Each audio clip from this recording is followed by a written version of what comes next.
mayroong isang tao, si Caleb, at si Joshua. Sila ay mga courageous people that they trust God. So, yung ibang mga generation, hindi sila nakapasok sa promised land. Sinong nakapasok? The generation that proceed or enter into the promised land is only Caleb and Joshua. Silang dalawa lang. Out of ilang milyon silang naglakbay mula sa Egypt, dalawa lang ang nakapasok sa promised land. Why is that? Because taglay nila itong espiritu na pagsunod. Yes. Sila'y buong pusong sumunod sa Panginoon, mga kapatid. Amen. Amen. Now, gusto kong kausapin kayo ngayong umaga ng isang pag-usapan natin. Don't die Dreaming. in the desert. Pakita, i-up mo nga. No, sa pinakataas. Don't die in the desert. Huwag kang mamatay sa disyerto. Let us pray. Dakilang Diyos, Panginoon, Yes. ready po ang aming puso sa pakikinig ng iyong salita. Yes. This time is for you, Panginoon.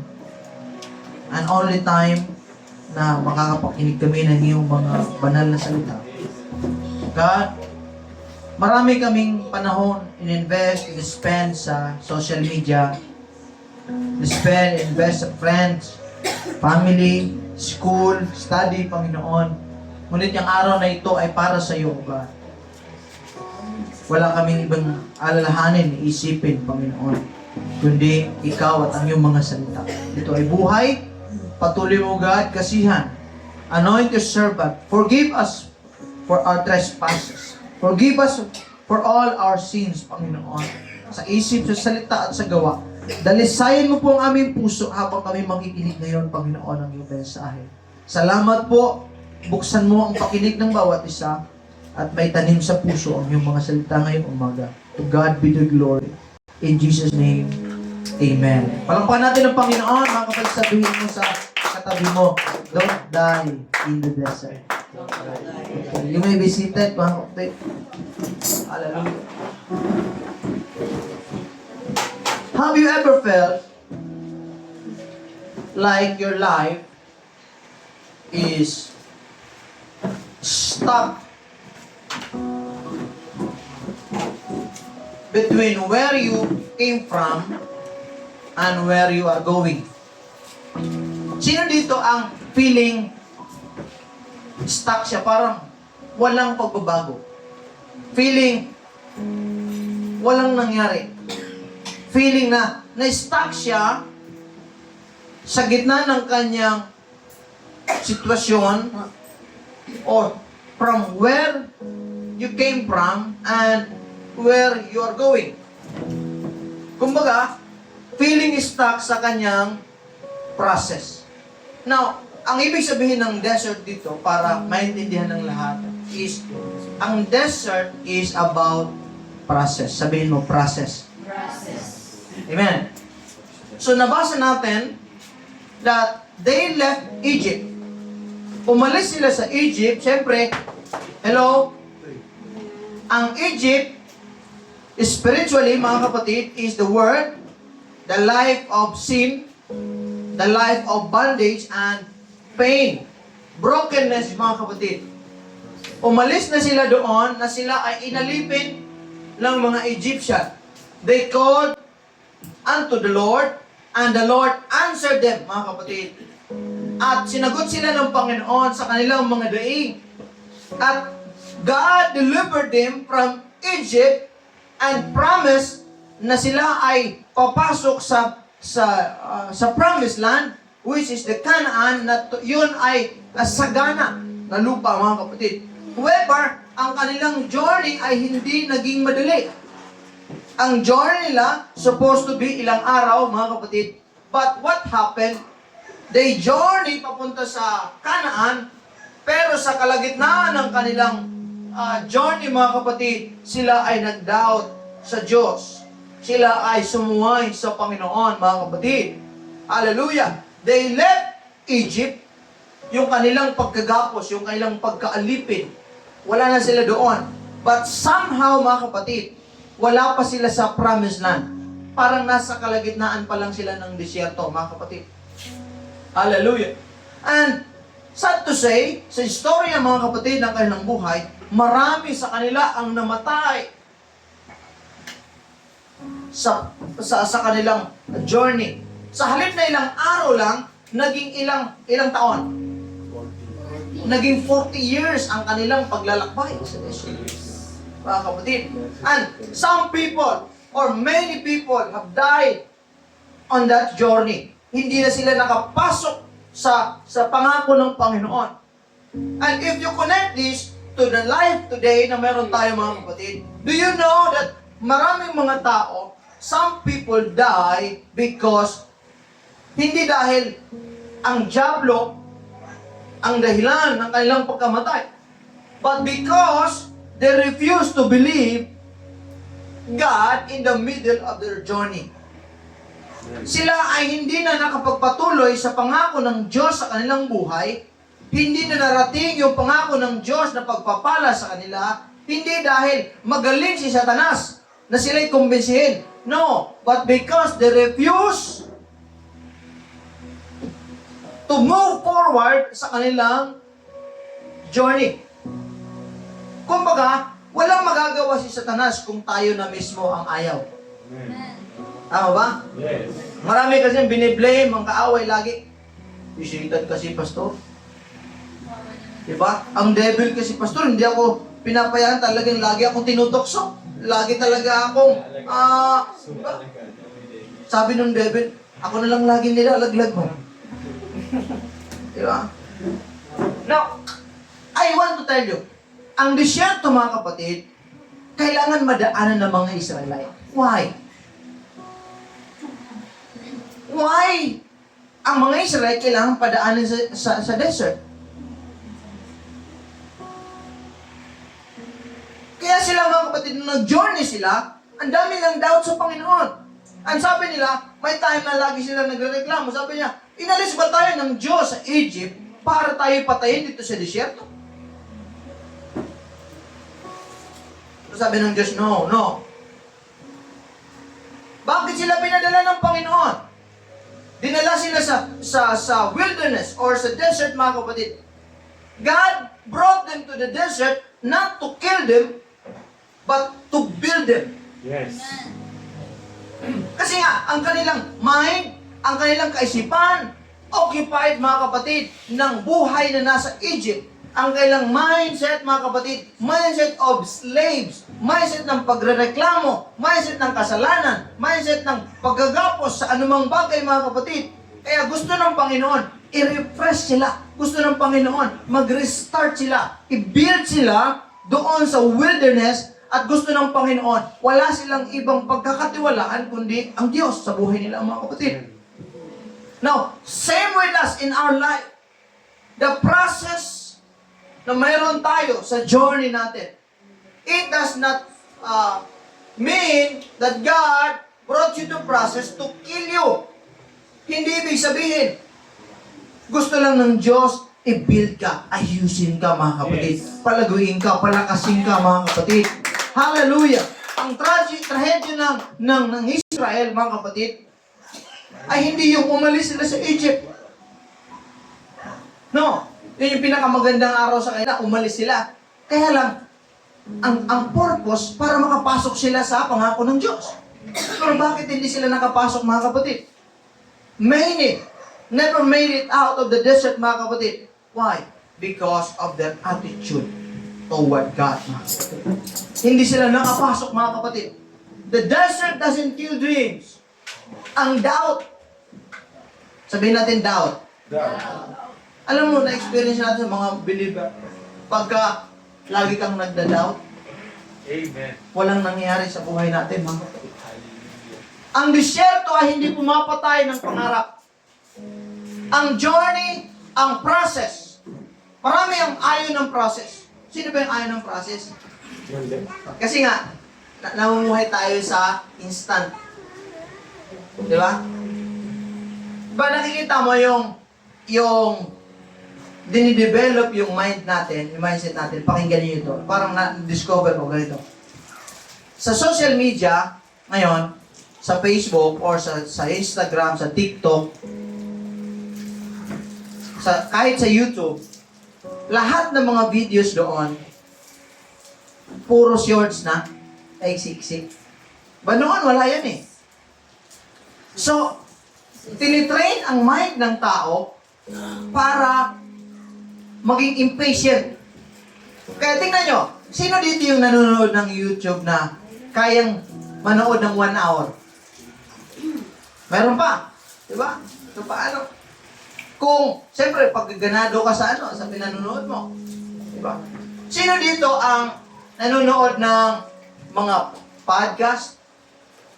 Nanonood ng preaching? Nanonood ng makabuluhang bagay? Na kaya pang umabot ng 30 minutes, kukunti na lang. Lahat ngayon, puro pagka hindi mo gusto, pagka konting lang, wala na, scroll agad, kaya ganun. Ganun lagi, ganun. Diba?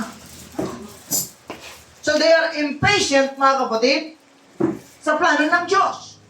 Kaya yung kailang pangarap na makalaya at makapasok sa pangako ng Panginoon, yung gusto nila na maging sila ay malaya, na sila ay may pagkain, na sila ay abundant, mga kapatid, hindi sila nakarating doon because of their doubt. Hindi disyerto ang pumapatay sa kanila, mga kapatid, kundi ang pagdududa na dala ng mahabang paglalakad sa gitna ng init. Nung nakita nila na mainit, ang hirap dito sa disyerto, the same with life. Maraming pagkakataon sa buhay natin, parang ang tagal, mga kapatid. Di ba? Parang ang hirap. Nakita mo yung past mo. Pero nakita mo din may promise ang Panginoon. Pero doon sa process, doon wala kang makikita kundi disyerto. Wala kang makikita. Pwede mong sandalan, kundi ang Diyos lang ang titingnan natin, mga kapatid. Amen. Marami tayong gustong marating. Ang pangako ng Diyos, gusto natin marating, mga kapatid. Pero hindi natin mararating ang promise ni Lord sa buhay natin kapag hindi po tayo dumaan sa proseso ng Diyos.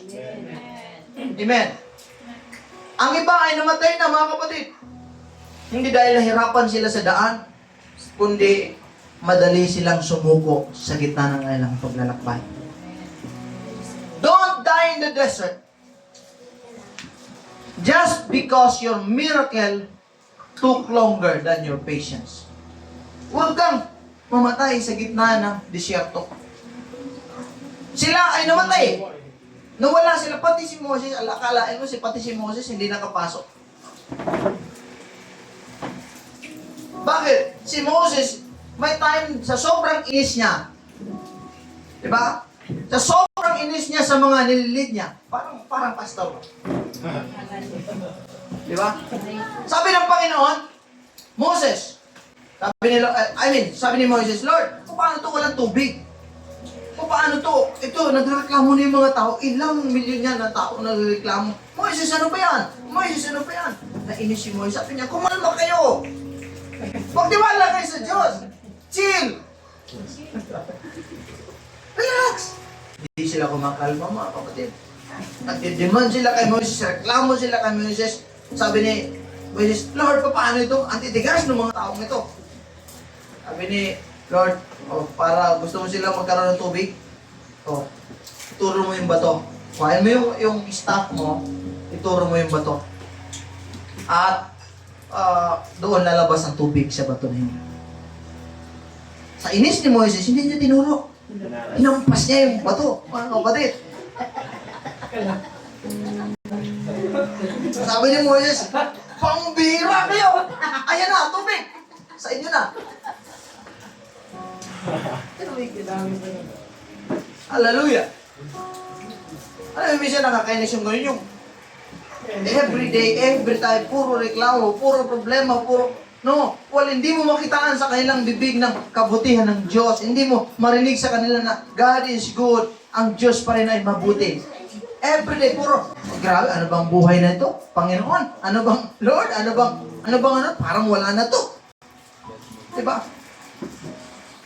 Iniisip ng Panginoon, mga kapatid, na hindi tayo dapat mangamba, hindi tayo dapat mag-doubt, mga kapatid, sa buhay natin, mga kapatid. Now, the desert is not your destination. It's your preparation. Somebody say amen. Amen. Ang desert, hindi po yan yung pupuntahan natin. Ito po ay dadaanan lang natin. Ito po ay a way to the promise. Kailangan dumaan kasi desierto. Kung titingnan mo yung geography ng from Egypt to the promised land, mga kapatid, ang pinaka-way talaga na the best, yung dapat daan nila. Anong reason bakit tumagal sila ng 40 years? They wander in the wilderness because every time na malapit na sila doon,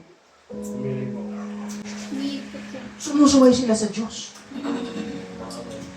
Hindi, papunta na sila doon, malapit na dito, kumanon, biglang pumunta na naman dito. Papunta na naman doon, sumuway na naman sa Diyos. Kaya tumagal ng 40 years, mga kapatid. Amen. Now, sabi ng Panginoon, and thou shalt remember all the way which the Lord thy God led thee these 40 years in the wilderness to humble thee. Ito kasing mga taong ito, at hindi ng kanilang mga ego, ng kanilang, they are boastful, mga mayayabang sila. Mapagmataas sila, mga kapatid. Hindi nila ino-honor ang Panginoon. Kapag ang Diyos gumawa ng milagro, kapag ang Diyos nag-provide sa kanila, doon okay sila. Para bang mga Kristiyano ngayon?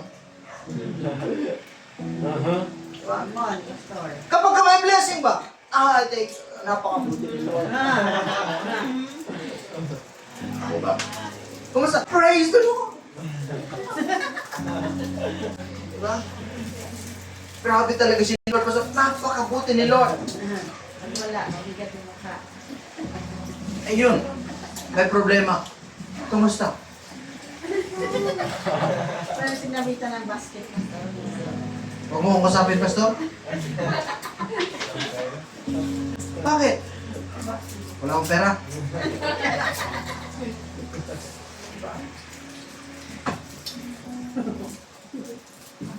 Marami ang mas malungkot pa kapag walang pera kaysa walang Diyos. Amen. Come on. Diba? Pero kapag kabilis, hallelujah! Amen! Praise the Lord! Pastor, kailan gawain? Diba? Pero hindi po nasusukat ang tunay na faith kapag ka-abundance ka. Amen. Ang tunay na faith nasusukat even if walang-wala ka, nandun ka pa rin. Gusto mo, willing ka pa rin sumunod sa Diyos. Willing ka pa rin, mga kapatid, na nandoon sa presensya ng Panginoon. Mga kapatid. So, God wants to humble them, mga kapatid, para sila'y patunayan sila to know what is in their heart, mga kapatid, para mailabas kung ano yung nasa kanilang puso, mga kapatid.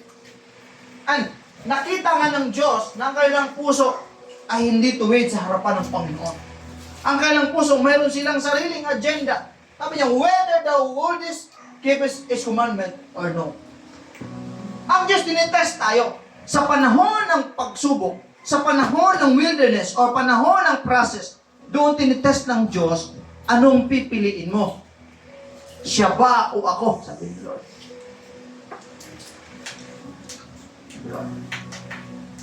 Yung problema ba, yung sanlibutan ba o ako? Tinitest ng Panginoon yung ating pong pananampalataya. Amen. Makaranas naman siguro kayo ng ganyan eh. Amen. Parang, you pray, but nothing happens.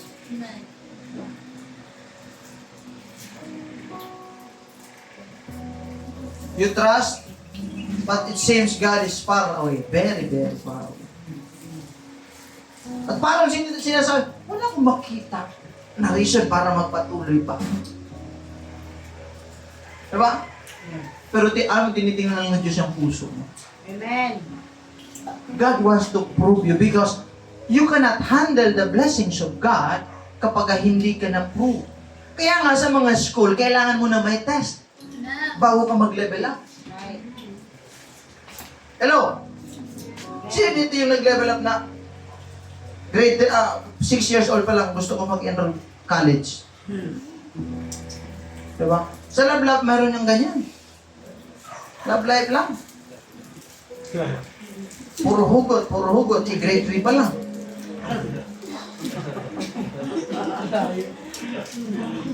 Diba?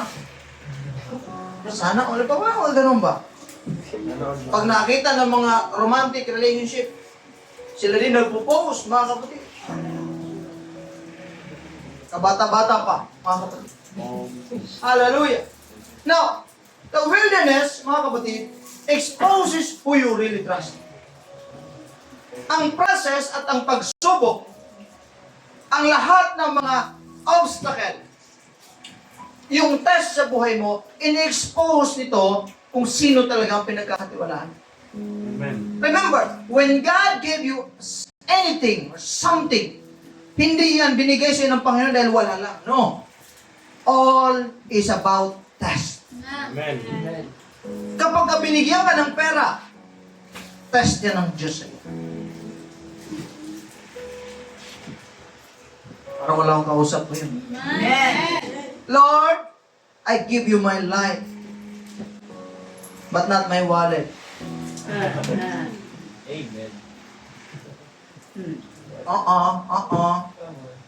No. Diba? Lord, I give you my life, but not my relationship. Sabihin mo sa kanya, parang may pinapalinggan siya. Hello? Brother Joey, Wala si Joey. Narapture na, Pastor.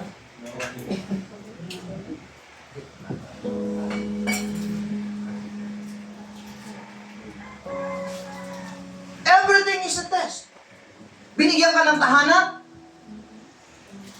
hindi mo inayos, mawawala sa ila. Amen. Right. Yes. Binigyan ka ng relationship, hindi mo inayos. Hindi na, wala talaga, mawawala. Diba, Brother Jesus? Amen. Diba? Anumang binigay sa inyo ng Panginoon, know that it is a test from God. Well, you need to pass the test para mag-level up ka. Binigyan ka ng blessing ng Diyos financially. It is a test. Be faithful in your finances. Manage your finances well. Why? Because you cannot manage greater things kapag ka ang maliliit na bagay hindi mo kaya. Amen. Marami ang nag-fail na dapat makuha na nila yung blessing ng Diyos. Kaya lang, ang kailang attitude, they are disobedient to the test of God. And it exposes kung ano yung kanilang pinagkakatiwalaan. Maraming mga tao ang mas may tiwala pa sa pera kaysa sa Diyos. Tama. May mga tao na mas may tiwala pa sa kanilang kasintahan kaysa sa Diyos. Kaya pagka tayo ng pagsamba, Pastor, diba? Niyaya kasi ako ni PF. May date kami. Ngayon lang kasi time namin eh. Diba? Siyempre, ang pastor, hindi naman ang pastor magsabing pipilitin ka, pumunta sa simbahan. Siyempre, pagpipray lang kayo ng pastor. Na Lord, huwag sana silang matuloy. Awan, Pastor. Lord, paghiwalayin mo.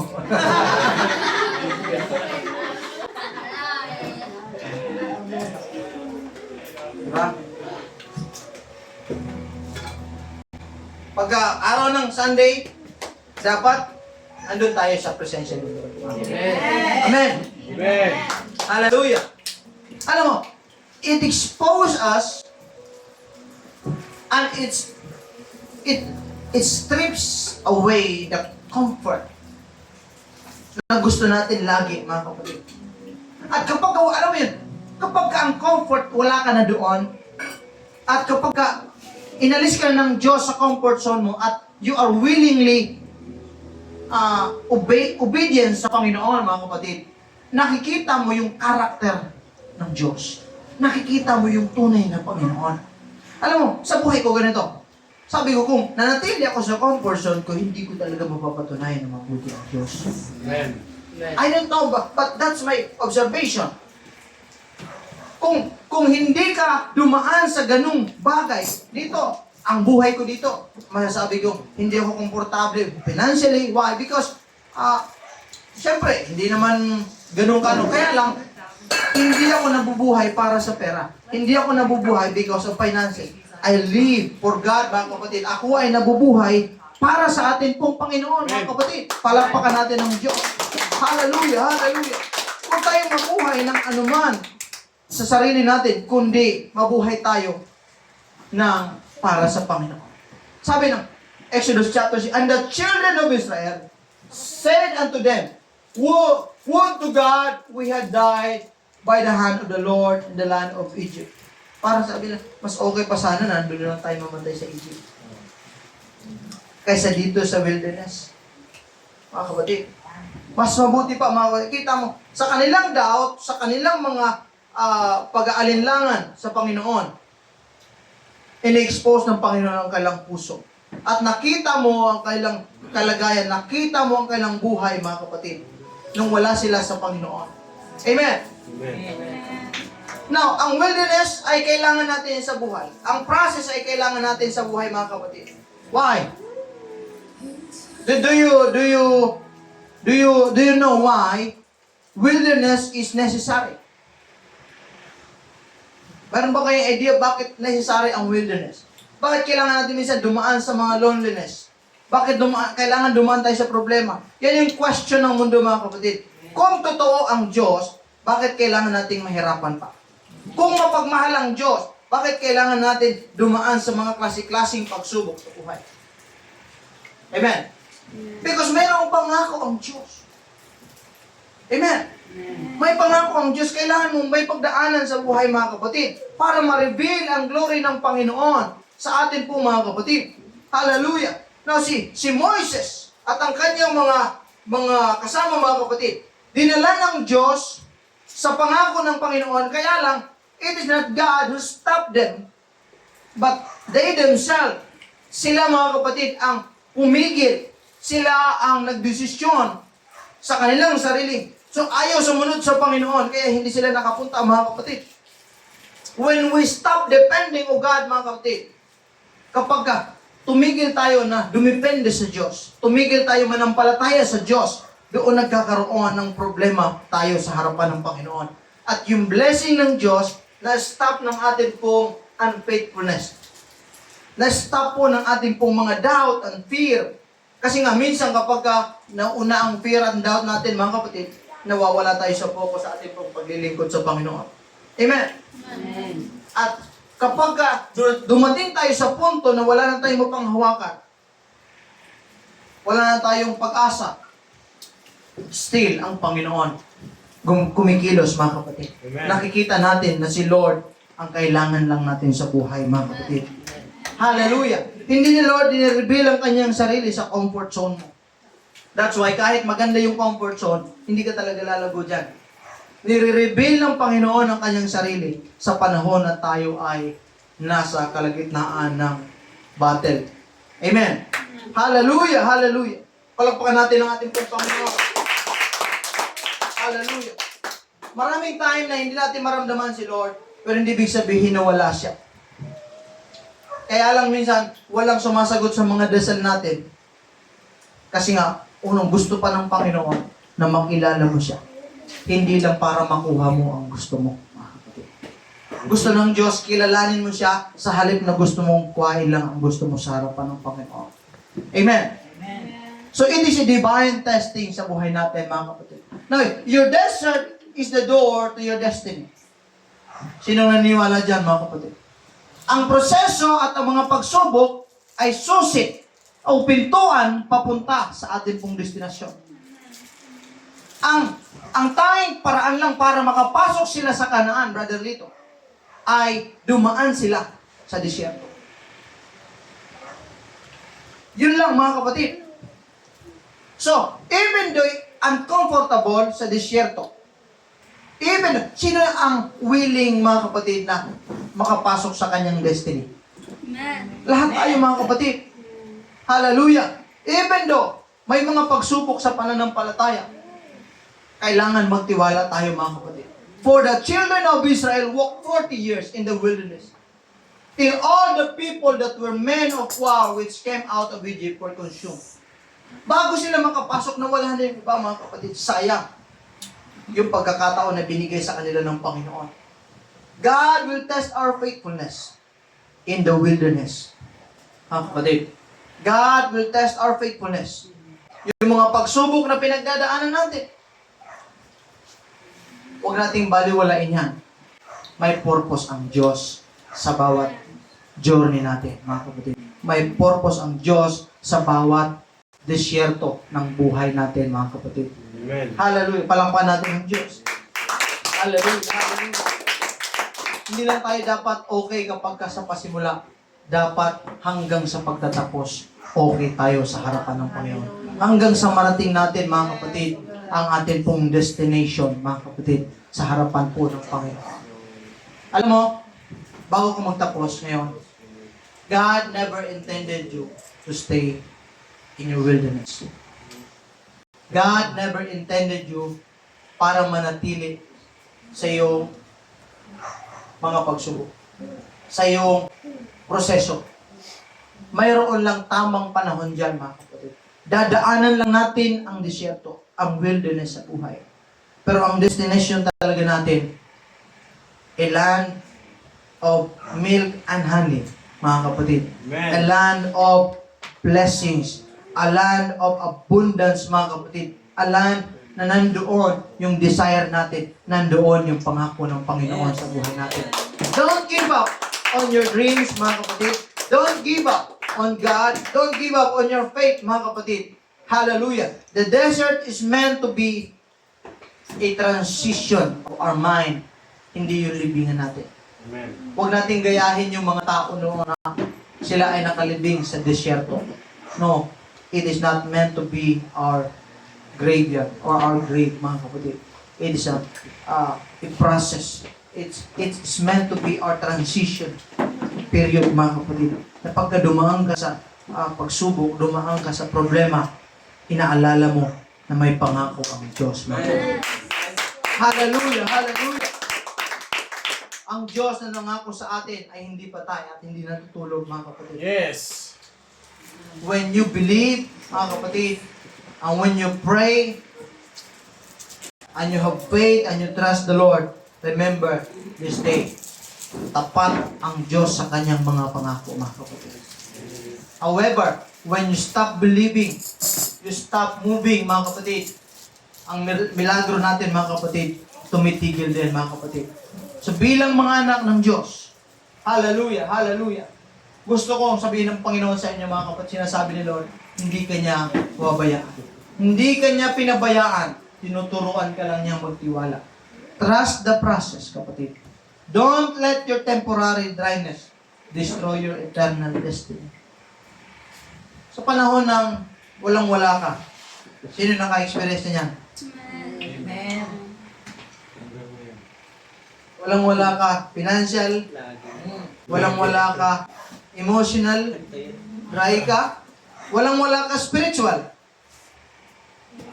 Walang-wala lahat, mga kapatid. It's just temporary. Amen. Amen. Amen. Don't let your temporary dryness destroy your eternal. Kapag nandun ka sa punto ng walang-wala, no, magpatuloy ka pa rin sa journey. The best is ahead of you. The best is yet coming. Ay nasa unahan mo ang pangako ng Panginoon. Magtiwala ka sa Diyos, kapatid. Hallelujah. Huwag kang matakot. Huwag kang magreklamo. Be determined, mga kapatid. Hallelujah. Kung may mga taong namatay sa kanilang reklamo, namatay sa kanilang pagsubok, namatay sa disyerto, mga kapatid, hindi tayo yon. Tayo po ay magpapatuloy sa gitna ng mga pagsubok, sa kabila ng lahat ng obstacle. Tutuloy po tayo sa atin pong journey hanggang sa marating natin ang pangako ng Panginoon, mga kapatid. The promise of God para sa atin, He is with you in the desert. Be strong and courageous, mga kapatid. For the Lord thy God He is with you, and He will never leave you. He will not fail you, nor forsake you, mga kapatid. Hindi lang ang Diyos nangako sa atin na sasamahan niya tayo. No. Ang Diyos nangako na habang naglalakbay tayo, He will provide all our needs, mga kapatid. Hallelujah. Hindi lang ang Diyos ng pangako. Siya rin ay Diyos ng ating pong journey, mga kapatid. Sa panahon ng problema ka, hindi natatapos ang kanyang pagka-Diyos. Sa panahon ng may test ka, na walang-wala ka, hindi nawawala ang kanyang pagka-Diyos. Nandoon siya. Gusto nilang tingnan ang puso natin. Ano at sino ang pinagtitiwalaan natin sa buhay ng Panginoon. Even walang-wala ka, hindi na ubusan ng Diyos para sa atin, mga kapatid. Sa panahong umiiyak ka, mga kapatid. Di ba? Wala na, Lord. Wala na. No. Bilis na. Huwag mong kalimutan na ang Diyos ay hindi na uubusan, mga kapatid. Amen. Yung season natin ng paghihintay, be patient. Mayroong reward ang Panginoon sa mga tao naghihintay sa Kanya, mga kapatid. Palakpan natin ang Diyos. Kaya ngayong umaga, mga kapatid, I want you to meditate on the Word of God, mga kapatid. I want you to give yourself sa Panginoon na habang tayo naghihintay, mga kapatid, sa Kanyang pangako. Hallelujah. Patuloy tayo na tumiwala sa Kanya. What is your future? What is your dreams in your life?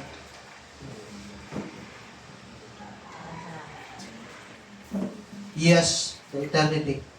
Pero habang ikaw ay naghihintay, ikaw ay naghihintay ng eternity, you have to enjoy the journey. Amen. Enjoy the process. And let God, hallelujah, lead us, mga kapatid.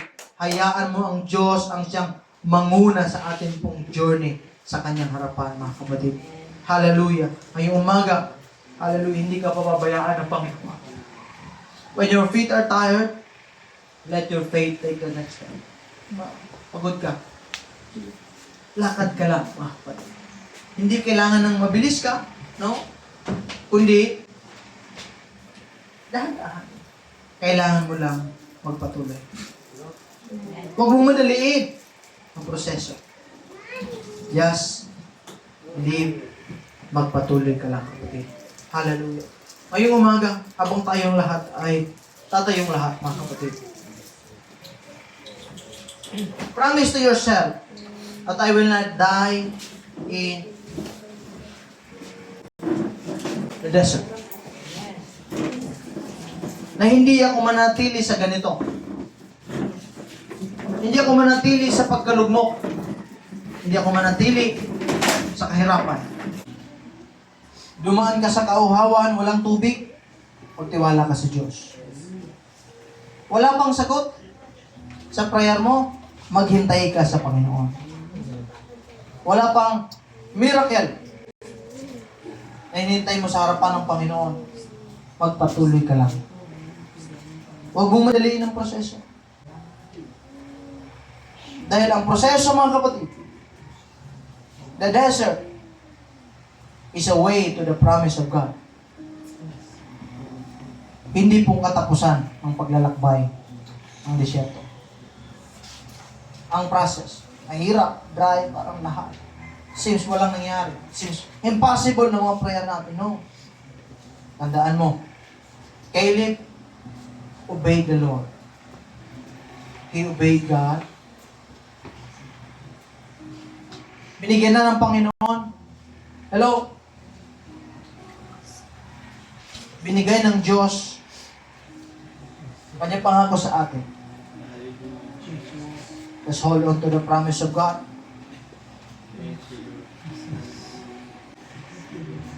Nakawala ka na sa Egypt, sa sanlibutan. At nandito ka na ngayon sa disyerto. Don't die here. Marami ang nagtagumpay, nabaptize, nakakilala sa Diyos. Pero nabigo sila pagdating sa proseso. Marami ang nakarinig ng pangako. Ng Diyos nangako sa kanila ng buhay na walang hanggan, buhay na inaasahan nila, inaasam nila. Ngunit sila'y namatay bago marating yung kanilang mga pangako. Galing sa Panginoon. I will tell you today,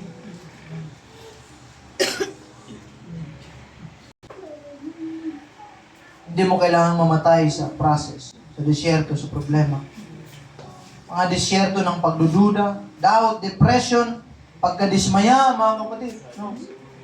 Hindi ka inalis ng Diyos dyan para ilibing ka sa kalagitnaan ng iyong paglalakbay. Don't let a temporary season make you forget that there is a permanent promise of God.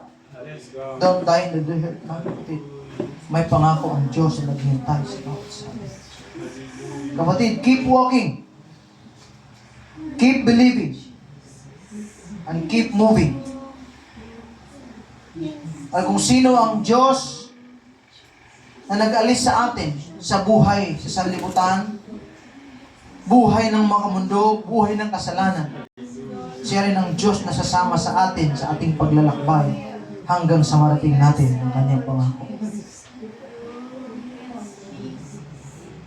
Lord Jesus, thank you for reminding us na ang disyerto ay hindi katapusan namin, Panginoon. Ang kawalan, Panginoon, ay hindi katapusan. Kundi, O God, ito ay season ng aming buhay na kailangan naming daanan.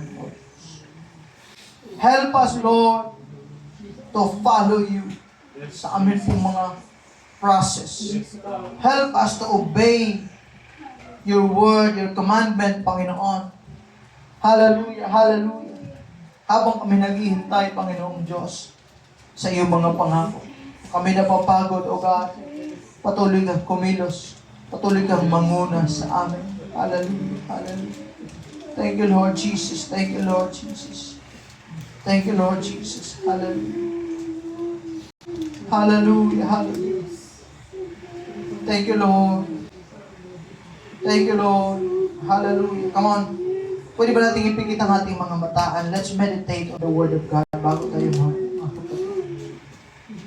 Hallelujah. Hallelujah. Thank you, Lord Jesus.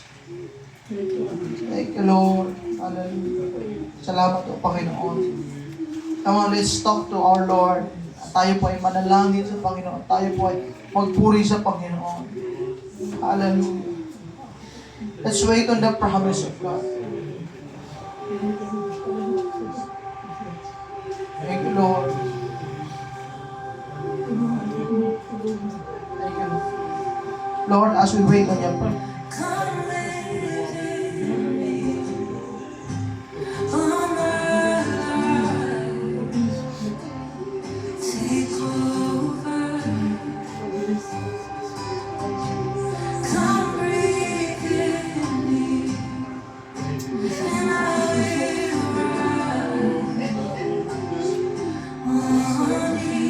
Lord Jesus,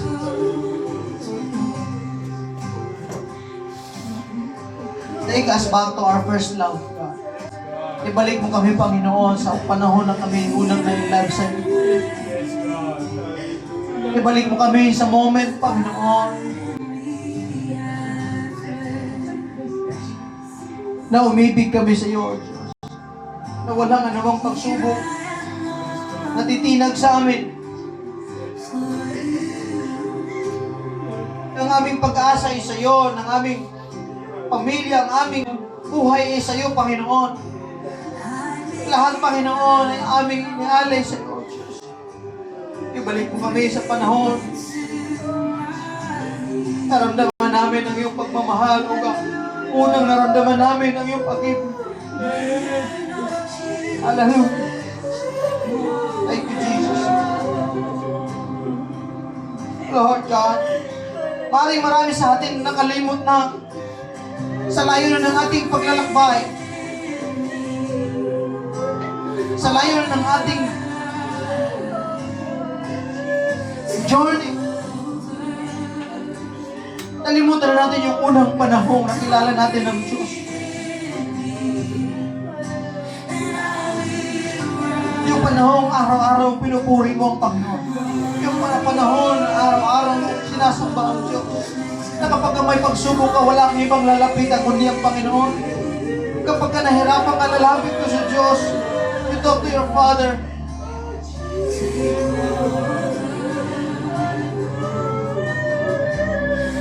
Thank you, Jesus.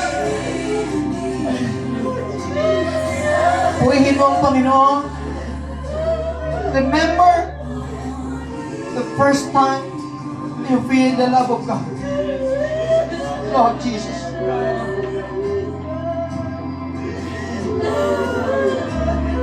He is the God of your destiny. Mga kapatid, huwag tayong tumigil sa ating paglalakbay. Huwag tayong ihinto. Huwag nating pabayaan ang Panginoon, mga kapatid. Hallelujah, hallelujah. Huwag nating iwanan ang ating pagtitipon sa harapan ng ating pong Panginoon. Hallelujah, hallelujah. Ang Diyos, come on, mga young people, mga nanay at tatay. Hallelujah.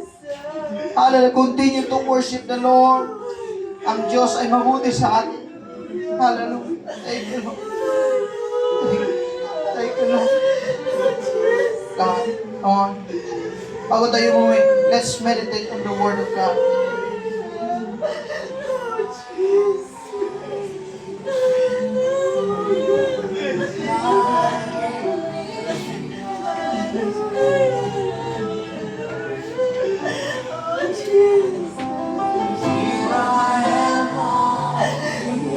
Thank you, God.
We will gonna wait on God.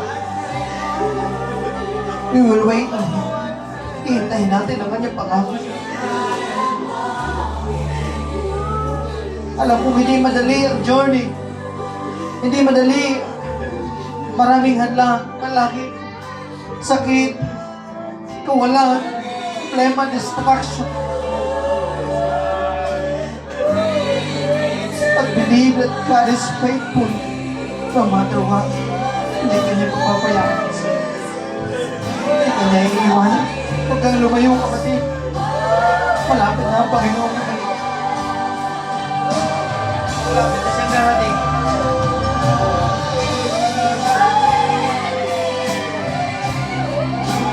Thank you, Lord Jesus.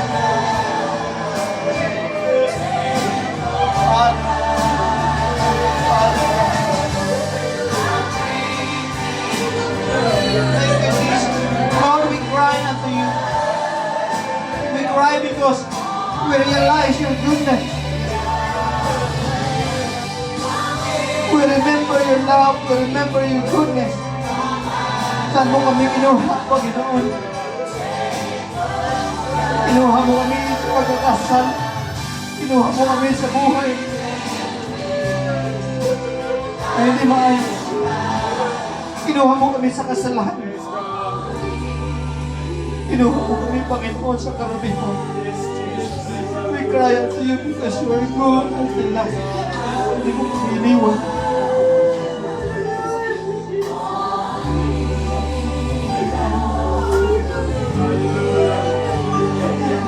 If we look back,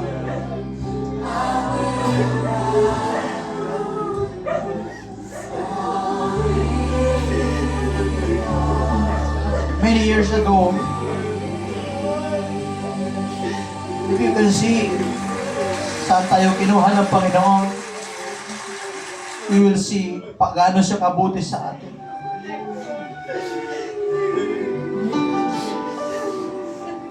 Don't die in your desert. Maaaring nasa proseso ko ngayon. Nasa problema ka. Parang inisip mo, Lord, parang hindi ko kaya. Bigat.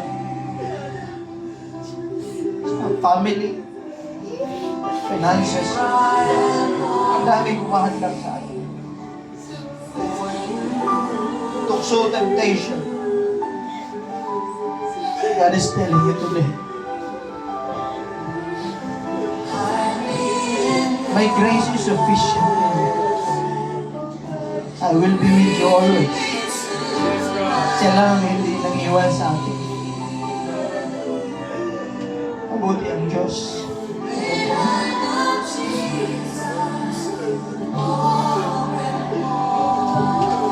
Pwede ba natin itaas ang ating mga kumay as a question sa Panginoon? Lord, we surrender to you. Ang bigat ng aming puso, Panginoon. Problema namin, mapagsubok sa amin, O Diyos. Take over. Take it over. Sa family, Lord. Finances, relationships. We give all to you, God. Ibigay namin sa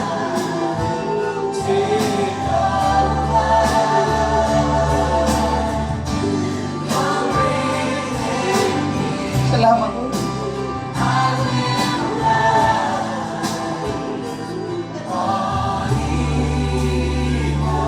Thank you, Lord. Father, salamat, Lord Jesus, sa pagkakataon mo nila. Thank you for your love. Salamat, mahal na kaming tulong. Hindi ka nagbago. Marami kami pagkukulang, marami kami pagkakamali. Pero never nagbago yung pag-ibig sa amin. Lord, bigyan mo kami ng lalong chance, Panginoon, to worship you. Give me chance, Lord, to worship you. Give me chance to praise you again. Manambalik sa iyo, Panginoon, na mahalin kita muli. Give me a chance na mahalin kita muli. Ibigay ko ang aking buong puso. Ibigay ko ang aking attention. May pag-isip ng aking kaluluwa. Lord, wala. Umihin ka.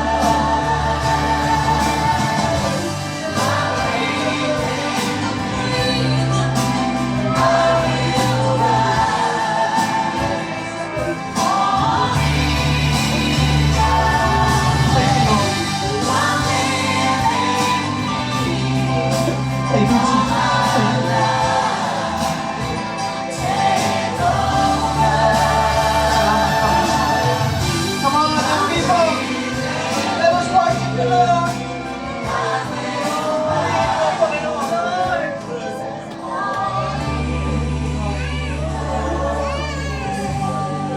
Ingatan mo ang bawat isa, O Jesus. Ayan ang pag-uwi. Patuloy kami yung sasamba sa iyo. Babalik kami dito, Panginoon. Pumaramdaman namin yung presensya. Thank you, Lord. To God be the glory. Bless this church. Bless this church. Bless your people. Comfort your people.